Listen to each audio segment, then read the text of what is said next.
Hello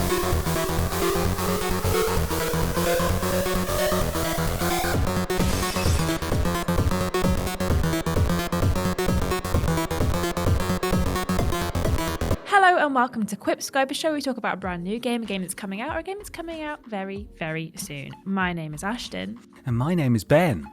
Ben Potter, you've been playing a game. You're not even in the room with me right now. No, I'm not. I'm on my own. You're at your house because you've been so busy playing this game you simply couldn't come in. Yeah, that's it. To be clear, I cared so little about my responsibilities in my job that I thought I would just stay home today. It's not that I had the day off. So, yes, it's an exciting day. It's Saints Row Day. Is it out today? I believe it's out tomorrow. Tomorrow, okay. The 23rd, I think, is when it comes out. This is sort of a soft reboot for the series. So, obviously, the last one, I think, was Saints Row 4, and then they've re-released that. But there was also Saints Row 1, 2, 3, Gat Out of Hell. I've played 3, Gat Out of Hell, and 4.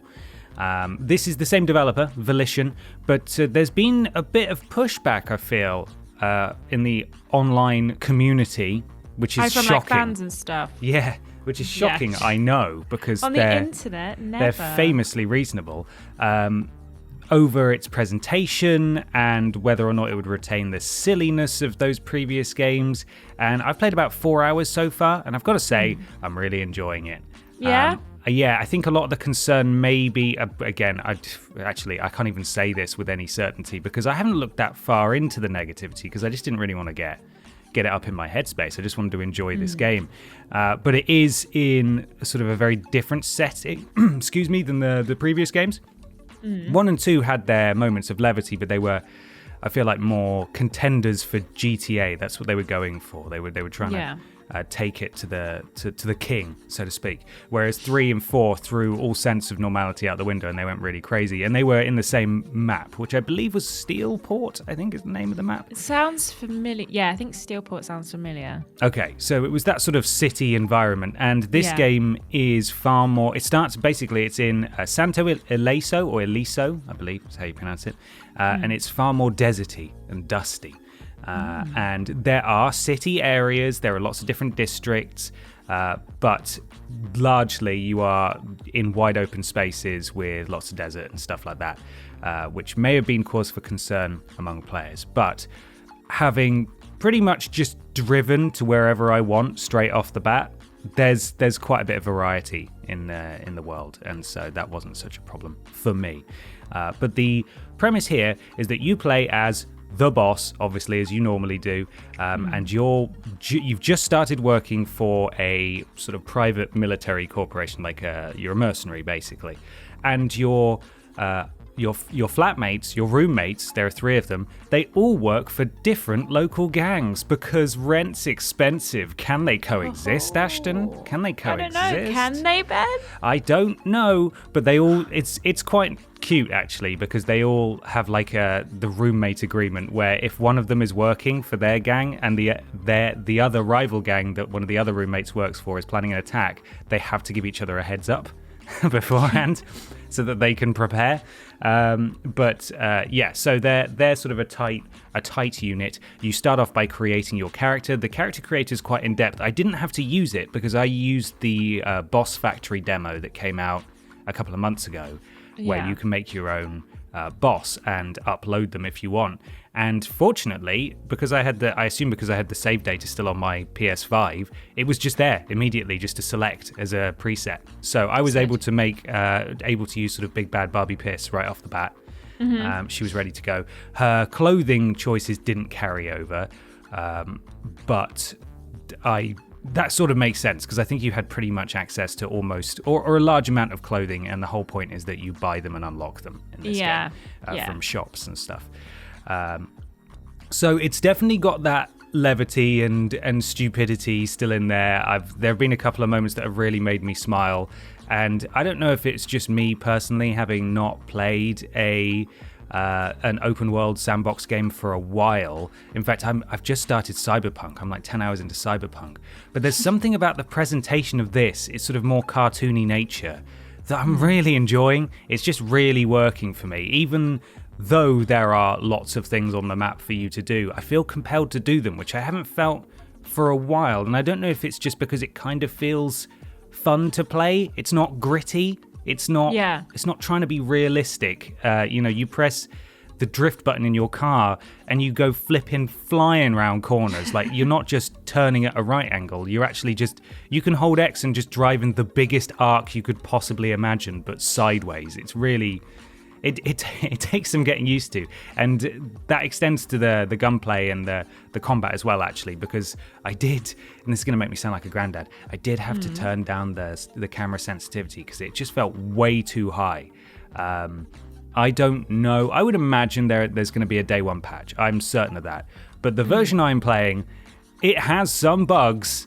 It really does have some bugs. So really? Like quite bad, or just not like not like crashing, not the game. It's just stuff that they can definitely and should fix. So I went into a shop and I was previewing clothing, and then I backed out of the menu, and I didn't buy that last piece of clothing that I had selected, but I was wearing it. And so I went to go to a shop that was on the side of the road, parked my car nearby, and then where it wants my character model to stand while I preview the clothes was inside the car, so I couldn't see anything but the car. There was I tried to do a backflip on a motorbike, and I was about to land on my head, and then I just landed on the rear wheel for some reason and went bouncing, flying up into the sky. A man tried to get into my car and just sat on the floor next to the car. I get hit by my SUV car door every time I get out of it. Like my character goes, ugh, and takes a bit of damage. These are just a few things that I noted down. I don't know if I'm going to be able to find the footage of all of these, but certainly when I use my phone, I think when I use my phone to select a mission or something and I was in the car, the camera just remains zoomed in as if I was using the phone and doesn't pan or anything. Like, I have to get out of the car and then get back in again. So it's that sort of stuff. It's like stuff that doesn't ruin the experience, but it is irritating. And I assume this is all going to be fixed early on.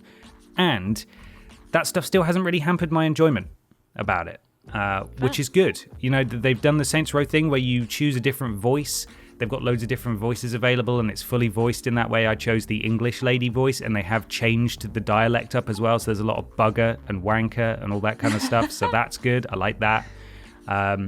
In combat, there's a triangle sort of prompt that you can press. It sort of slowly fills up, and if you're running low on health, you can press triangle next to sort of a weak enemy that's not armored or anything, and you'll do this crazy execution animation that will refill your health instantly, which is good. You unlock skills that you can deploy holding a shoulder button and a face button as well, like attach a grenade to an enemy's trousers and then throw the enemy at their friends. Throw a smoke bomb, throw a remote mine, and these regenerate as you're in combat and stuff. And then there's a lot of stuff done from your phone too. So you select missions from your phone. If you have investments in local businesses, the cash will sort of generate on an hourly basis, and you can claim that from an app as well. So you sort of have a passive income, which is pretty cool. There's side hustles, which are basically side missions. These are the things like the, what's it called? Where you run into traffic and you're trying to get hit by loads of cars and make loads of money, like like insurance scams. Yeah, insurance fraud. That's whatever that was called. That classic game mode. I haven't encountered that yet, but it's that sort of stuff. So one of the ones that I'm doing at the moment is you go to various fast food places that are in the district of other gangs, and you leave them a 1-star review, and then loads of that gang show up and try to kill you by way of revenge. So you just sort of have to hold your own for the time limit. Brilliant. There's tons of small stuff to do on the map as well, like dumpster diving. You just go up to a dumpster and press a button and you'll pull some cash out of it. Like that's it. Just things to populate the map, basically. So there's all sorts of things to do. It's really fun to get around as well because you've got a wingsuit right from the get-go. I don't know. Oh, nice. If it's just because I have been messing around and like driving places I shouldn't, and perhaps not focusing on the main mission, as much as I should do. But it hasn't told me that I have this yet. But I am just able to use it. You jump off a high place, you can deploy it. It's nice and easy. There are various things in the environment, like flagpoles. You'll go up to them, kick them, and it'll launch you into the air, kind of like Far Cry. So you can then just start wingsuiting around. It's fun. It is fun, and I am enjoying it. It remains to be seen if it can maintain the humor, and if it's I've just got to the point where can they coexist is really coming to a head. So I think the classic Saints are perhaps about to be formed, but I don't know yet. It is also worth noting that campaign co-op is available, so you can play through this thing online. Yeah, I was going to ask this. That's good. I like that. Yep. That's a good asset to the game. It's on the main menu. You can select it there. I haven't tried it yet, but there is a setting that I saw for disabling partner HQ customization. So clearly you're going to be able to customize your HQ when you've got one as well. And if you have if you're playing in proper co-op, clearly that partner can do more than just superficially be there. They can actually interact with your stuff if you have the right settings turned on and things. So I'm enjoying it so far. I really am. And as I said, I don't know if it's because it's coming at a time where I played a lot of serious stuff and it's nice to have something with a bit of levity. But I'm really enjoying this open world, and I'm thinking about it right now, and I really want to go back and play it because I can't be asked to come to work, as you said. So yeah. That's that. You've made me want to play it. I mean, I already wanted to play it, but now you've like really sold it to me. So now I'm sad that I don't have the game as well. You've got to be at work. Sucks for you, right? Yes. Terrible. Rubbish. You've just got to talk about games you can't play. I know. Sad. Anyway, well, that was lovely. We've just enough time to do some quips. Got any quips? Ben? Saints Row, more like Saints Bro. This game is fun. Or Saints Co-op is also available.